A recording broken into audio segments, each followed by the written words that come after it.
Welcome everyone to part two with Cyber Talk with Nikolai, with our guest Rhonda Rebar, Road to CISA. Sounds good. Hey Rhonda, from your perspective, on when you look at the organization that you work in right now, because CISA is kind of like interesting role, is not fully technical that you just need to Mhm. respond to certain things.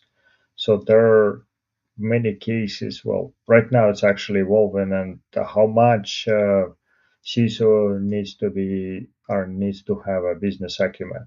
So it's not just I know everything about cybersecurity, and that's all to it, and I can fulfill my role really reliably and respond to everything else. Versus it's like, well, my role is not only just about responding to cybersecurity event. It's a lot more because security touches pretty much every aspect within the organization. So to be successful in cybersecurity role, I think CISOs need to have certain level of degree engagement with business leaders within the organization to make sure that things are working properly and we're not creating a bunch of problems. So how do you see it from your perspective that you've been working for several If I years? was, yeah, if I would put the emphasis on the business acumen. But I think some of it does depend on how your team is constructed. And again, I'm fortunate that we have a robust team here and where I came from, um, that I was able to more navigate across the functions than having to do deep dives into, SIM rule alerting. Um, Mm. And so the other thing that, I put a lot of value on, and it's the value that I deliver. And I would be curious if this would be a fun exchange, what you see the value on, but risk management, because it's just so expensive to defend. And risk management gives an organization the opportunity to make certain that they are defending, securing their high risk items. And so, big advocate of that. Um, and that served me well in my past two roles and with customers. Everything we do is a risk-based approach. Yeah, definitely can back you up there because security by itself is not really a function of cool things and bells and whistles. You have to address the risk, and that's what organizations care for. So can Yep. spend a lot of money and without addressing any risk, you're not really succeeding in anything. So there has to be value proposition, how much money you want to spend and how much risk you want to buy down. So Yep. I guess in simple ways, you can look at cybersecurity. It's buying insurance for organization and how much insurance you want to buy to take care of the risk that you need to reduce. Yep. Very true. So yeah, definitely. Yeah, we use the same approach, and I usually advise organizations the same ways. Like if you don't know what you're trying to address, doesn't really matter what I'm gonna tell you to do. You're not gonna see the value in whatever Yep. controls we put in place because you haven't defined the risks that we're trying to address. Once you have this clearly defined, it's easy conversations to have. You can put any controls you want and you reduce to the level that organizations say, yeah, I accept at this level and you don't need to waste any more money in it. Yep. Very true. Definitely, I'm a big proponent of the same thing. Yeah. Yeah. So from It'll be interesting to see how AI really helps with governance, risk, and compliance and monitoring risks in the organization. Some really exciting, cool tools are coming out with the incorporating that into it and to control posture management. well, it's been in the works for a while, and I'm waiting. I haven't seen anything, something that I can say, yes, this is great. It's still questionnaires with the pretty interfaces on top of them, but you still have to go and answer this 300 questions. So True. Yes. people get really annoyed and frustrated because every organization you deal with it keeps asking the same thing and they don't want to accept the answers that you gave to somebody else. So you have to go through over and over. It's like you got to be better way of doing things. There's got to be some consolidated risk register that you can go and look for organization what they already done and accept Mhm. reality that if you invite somebody else perform this risk assessment and they gave you good level of review what it is, there shouldn't be any need to go and question the organization from different other angles, ask questions that haven't been addressed. But don't ask the same question again just because you like to ask the questions. Like, it Yes. doesn't solve any problem. Yeah.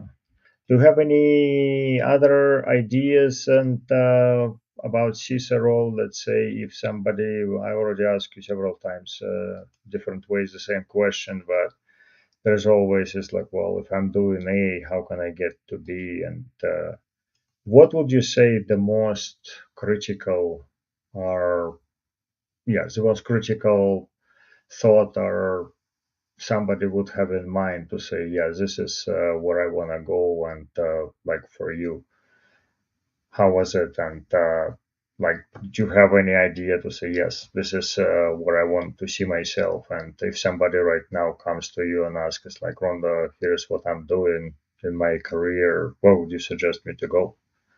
Would cybersecurity be it? Because I had Mhm. several, well, individuals in colleges and friends and families, and they keep asking. Some of them, after listening what I do and having their own set of mind what actually cybersecurity is about, because there's always Mhm. reality and there's always fantasy. So some people saw movies and it's like, oh man, this is cool. All this Mission Impossible things are happening. It's like I really Yep. want to do that, and then you start explaining to them, you have to do a fair amount of presentations and this and this. Like Mhm. maybe it's not exactly the thing that I want to do. But from yours, like what advice or if somebody came to you or what questions would you ask them to help them understand where they need Right. to be and whether it's a role for them or not? I guess if they're just starting out with their career, I would be curious about the curiosity that they have in this space. Um, we brought in a couple of interns this past year, and both did a wonderful job. One we ended up actually making a position for because he just demonstrated such curiosity in this area. When it was his off hours, he was, you know, pursuing not certification, but just additional training. He would come in and share with the team just his new insights, ask for clarification. Just had we considered this approach? To me, that's the passion that needs to be there. I'm a big believer on, and I'm going to get this quote wrong, but there's something about if you like what you do, then it's not a job. And I really do like the technologies and the frameworks, everything that supports information security. And I think it's key that if you're going to be in this field, you need to have that same appreciation and curiosity because it is always evolving. Um, and it's one of those where you can't just kind of show up. You need to evolve with it. Um, Otherwise, you'll be left behind. And that's kind of why, again, the consulting to in-house and back consulting and in-house, that's worked well for me because it's kept all of my just experience current. But I guess it's an example of being curious. And I think that for this industry, that's key. Yeah, I certainly there with you on curiosity. It's not the role where you can say I want to do the same task and be Mm-hmm. successful at. It's not gonna be exploring what task you're doing and asking questions. Why am I doing? And is there a better way? Because at the end of the day, bad guys on the other end, those are the questions that they're asking. It's like, how can I bypass all those controls? How can I figure out, make them not work, and how can I be successful of getting organizations? So if somebody on the other end doesn't think the same way, they're not going to be Yep. successful in their role. So they have to be curious. And as you mentioned, it's ever evolving space. It's not Mm-hmm. something that somebody built and we just improving it. We're always trying to understand how somebody can pivot from one angle to the other angle and get into organization. They only need to succeed once, and we have to be successful 100% of the time. So Yeah. standing still is not an option. We have to evolve, and we have to be curious. And yeah, Mm-hmm. definitely 100% there. And that's the position where if somebody is really curious, it can be extremely successful. Yeah, yeah. And I think there's a misconception too that being in cybersecurity, you might be, a little bit more internally focused or like an introvert. And that I think is incorrect. Again, when I look at the most successful individuals, they're team members that are willing to go out and kind of question things, ask others, take that input, consider when even somebody has a different approach. And I'm not so certain that's kind of the stereotype that people think for information security, but it is, when I look at the individual level, it's what serves them well.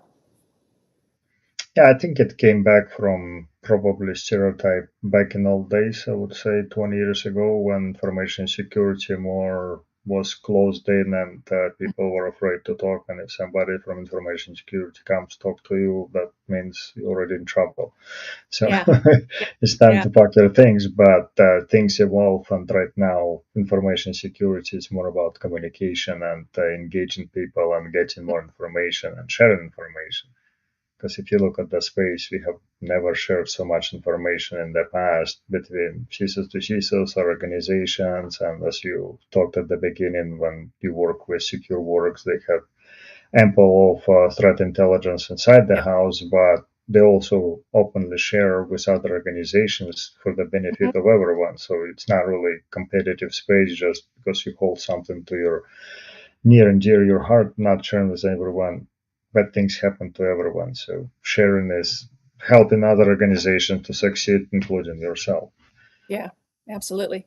So that's definitely changed, and I think perception people have it's not exactly right. So over the years, and you probably can look at Spencer and Diana McKenzie, and they've been extremely successful in their space and to do with what they do. And they're outgoing and having conversation with Mhm. everyone and totally extrovert, not somebody who is locked in and Yep. doesn't tell anything. So it's not NSA space that we are operating that under all secrecy that we can say. There are certain things we don't say, but for most of the time, we're trying to help each other out, and that's what makes this space, I think, exciting Yeah, because you I know. create a lot of that- friends. I think you've got another chat coming up. I think with Spencer, it may have already happened, but it's Courage and Candor. And they definitely demonstrate that. And that's, the role I see both your and my personality type kind of filling in. We don't go to the table to be a cyber cop to scold. We go to the table to actually inform on how to be secure. And if there has been a lapse, how that needs to be addressed so it never occurs again. Um, and just building those team relationships, whether it's internally or across your organization, so that everybody is comfortable coming forward when they're aware of a gap. That culture is critically important.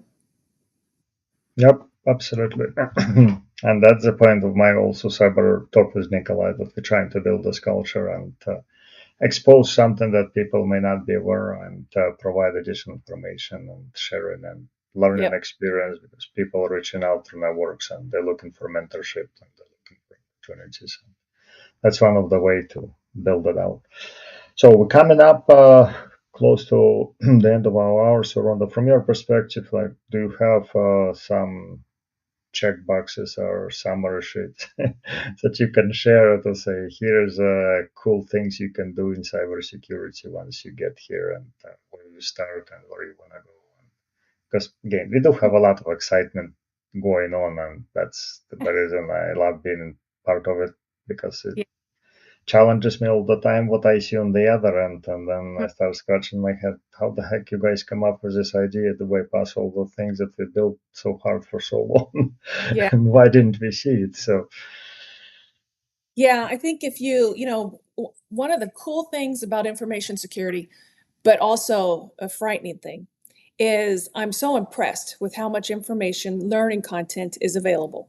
Whether you use, I think, Udemy, LinkedIn, or you go to a specific site, there's a lot of ways to figure out where you want to enhance your understanding and actually even get hands-on keyboard experience.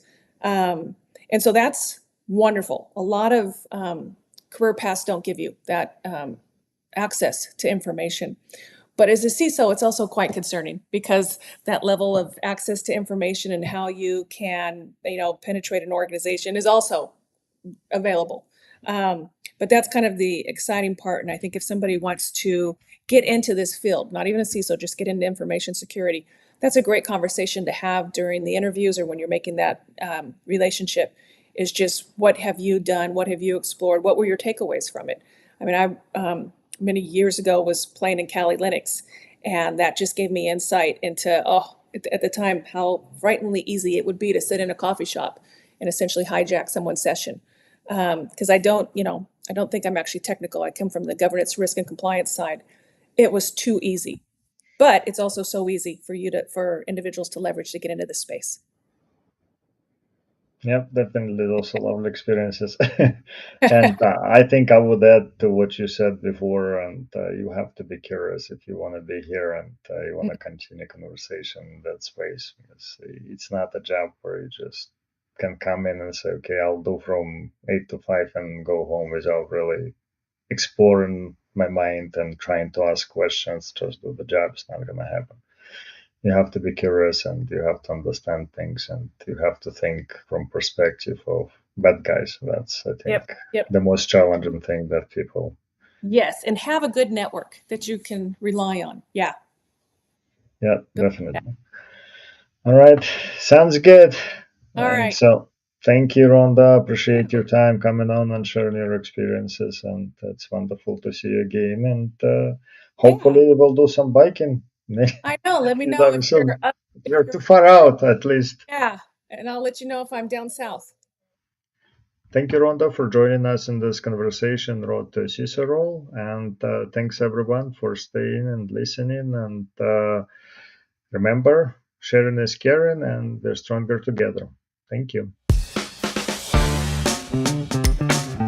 Thanks for joining us. For more information about these topics or IS Squared, please go to www.issquaredinc.com.